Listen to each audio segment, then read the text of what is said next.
Today we're going to be working on removing some weight from the front end. I'm going to take off the bumper and build a tube bumper for the front and then a tube lower core support, because I'll show later that the core support is really all mangled up from some going off track events a couple years ago.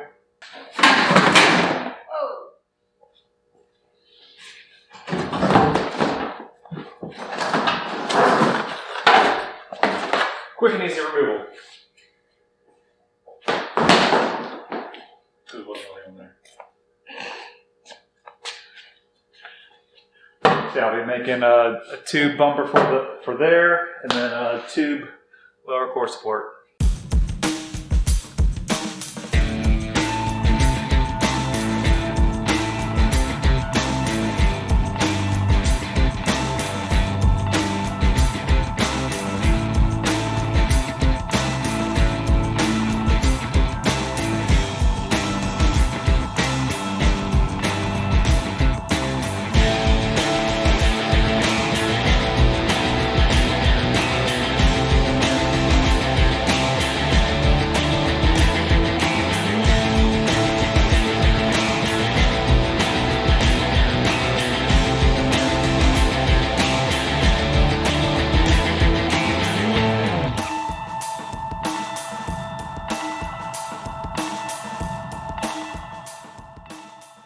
To start the tube bumper, I'm going to build some mounting pads that will attach to the original bumper location on the frame.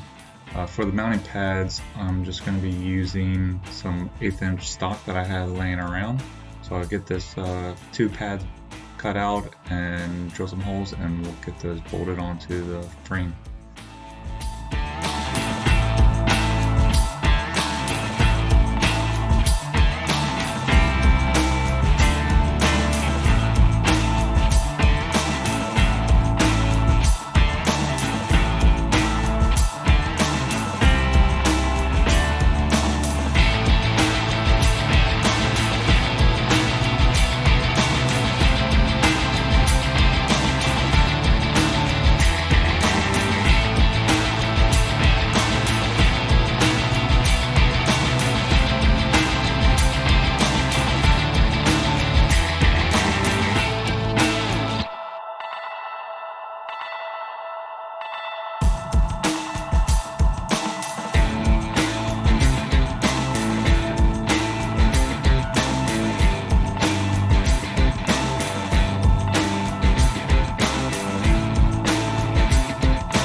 To start my tube bumper, I'm just going to put a 90-degree bend in one end of the tube, making sure that I leave enough extra that I can cut it off to the desired depth.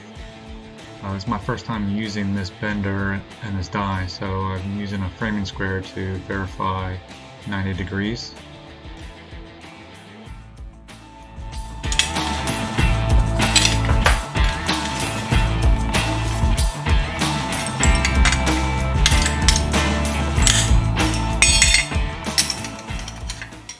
Where the tube goes in on this piece doesn't move.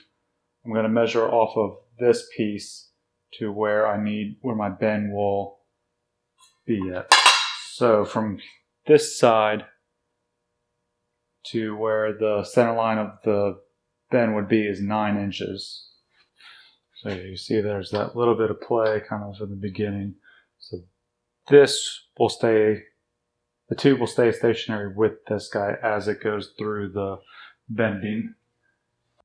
So I got an angle sensor here to make sure that I'm going to be bending in the same plane. Got that lined up at 9 inches. I got my angle 0. Now we're ready to bend.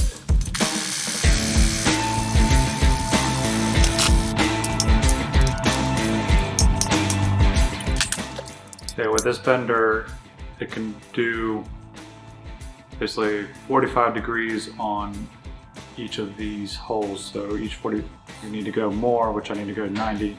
Got to reset it to the next hole.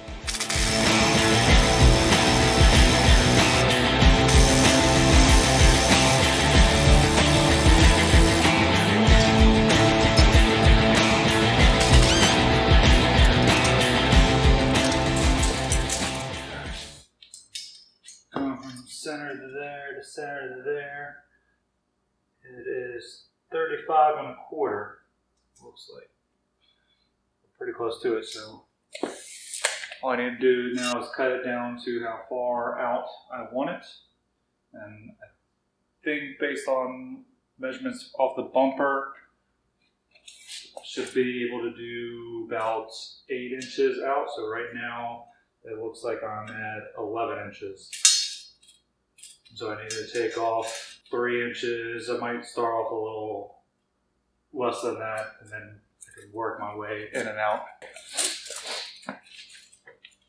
Alright, so taking a measurement off of here and then translating it to the bumper, it's too far out still, so I'm going to take, so I did 9 inches where I was thinking like 7 to 8 was kind of going to be where it needs to be, so I'm going to take another inch off to move it in, and that should be pretty good. At that point, I will tack it up and then I'll test fit the bumper to make sure everything's good. But right now, I know it's too far out still. All right, I cut it down a little bit more. Now I'm going to tack it up and fit up the bumper.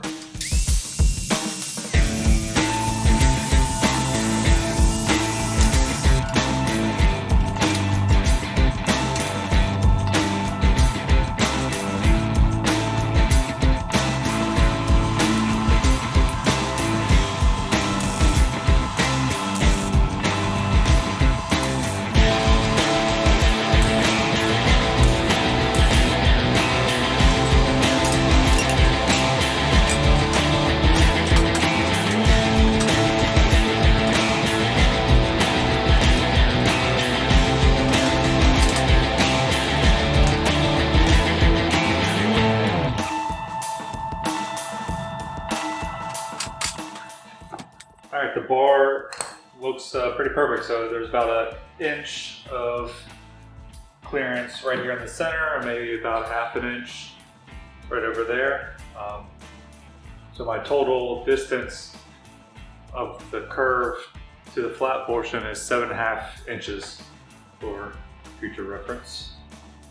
Yeah, that looks pretty perfect. I think I might put a gusset in there just to help strengthen everything, because I'm going to use this. I'm going to mount something like a toe strap or something on here and have it come out through the bumper. So I want this to be nice and strong to be able to tow from.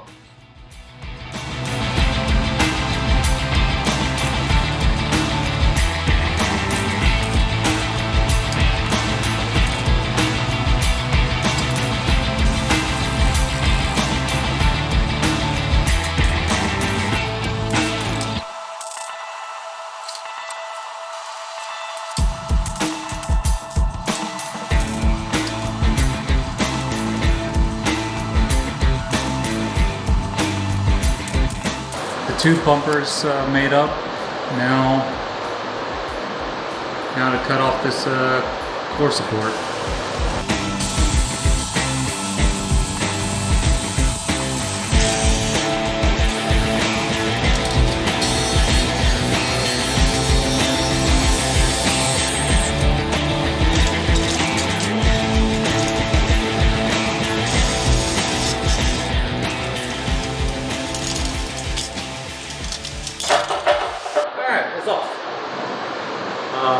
One thing to be careful of is the brake line. So the brake line runs down on both sides, so you just got to be careful when you're cutting through to not nick the brake line, or move it out of the way better, or hit the radiator or the power steering lines.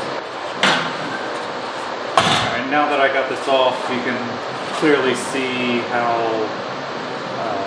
not streaked this guy is. It's all kinked up here, kinked there. These are all kinked up. That was one reason that I want to get it cut off, because I need to have a straight portion along the bottom. It's not too terribly heavy.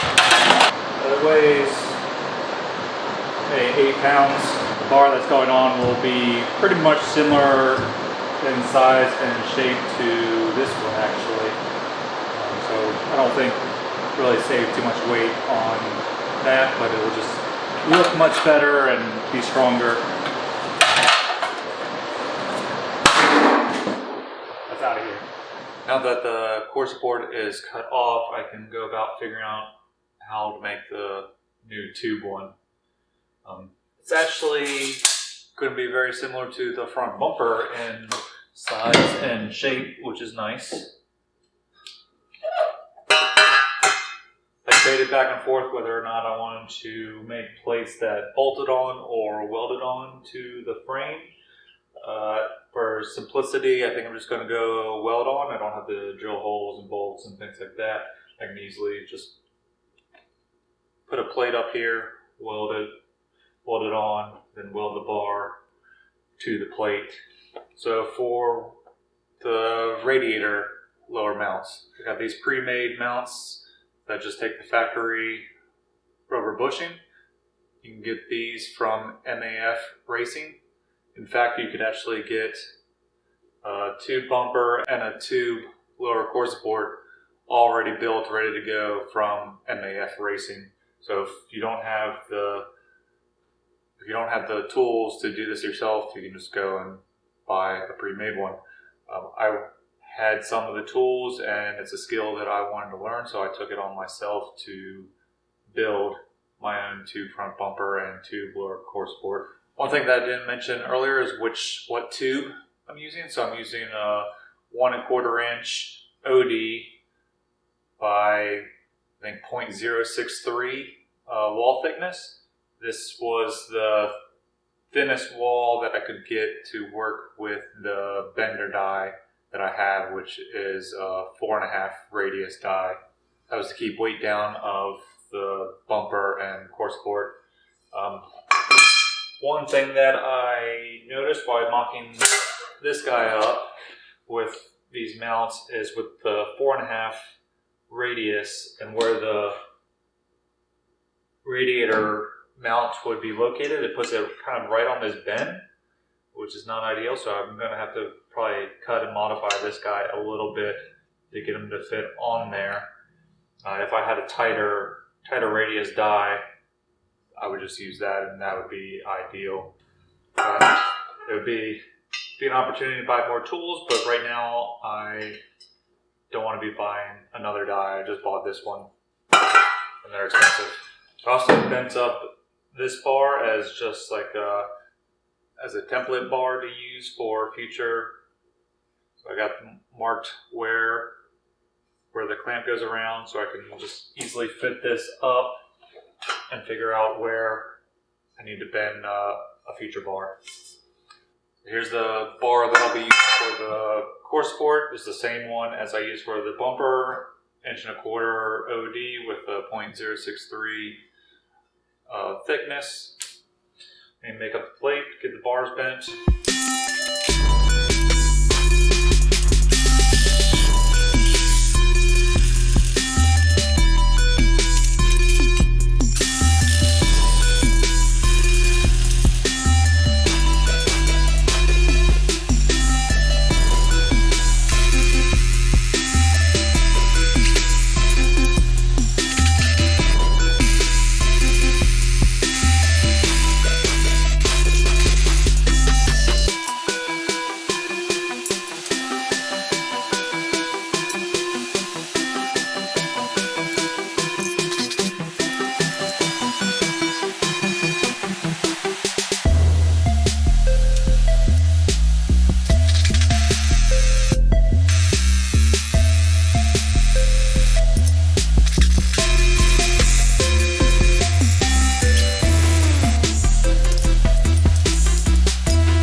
Little update on the lower core support.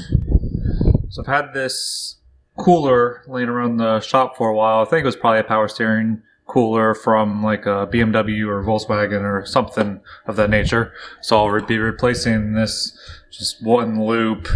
I think this is steel cooler that was on there with this finned aluminum one, which is much larger. It fits in there perfect. So I have the top kind of pushed in, or with a push pin, and then I'll build some tabs to hold these guys down here. And this thing turned out perfect. Couldn't ask for a better fit. We got the lower mount for the coolant overfill that I need to figure out if I'm going to just do a plate off that bolts on, or maybe cut this and weld it. I'm not quite sure yet. Also, remember how I said to be careful not to cut the brake lines? Well, I nicked the brake line and it's leaking, so I need to fix that. I think what I'm going to do is basically just cut the line and put a union in there instead of trying to replace the whole brake line at this moment. Once I get everything welded and bracketed on to this guy has just got tabs that are holding it on right now, so these will cut off and this thing will be fully welded out and painted, and then it will be welded back up to the frame. Yeah, I'm gonna start working on brackets for this guy.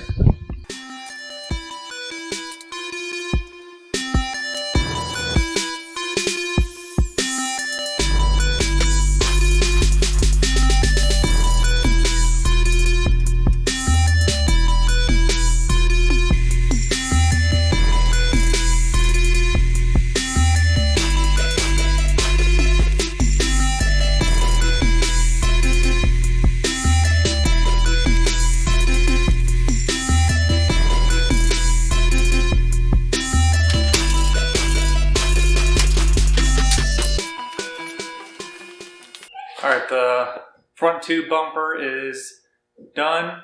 All I need to do is take it off and finish paint it. The lower core support is all done. It also needs to come off and get fully welded and painted, but it is bent. I got all the lower radiator mounts tacked on. I have the overflow bottle tacked on. I have the new power steering cooler tabs all tacked on. I know this is lighter than the factory bumper that was on here. This should be lighter than the factory core support that was on there. I still have a few more things to do to this front end, but the bumper and the lower core support are done.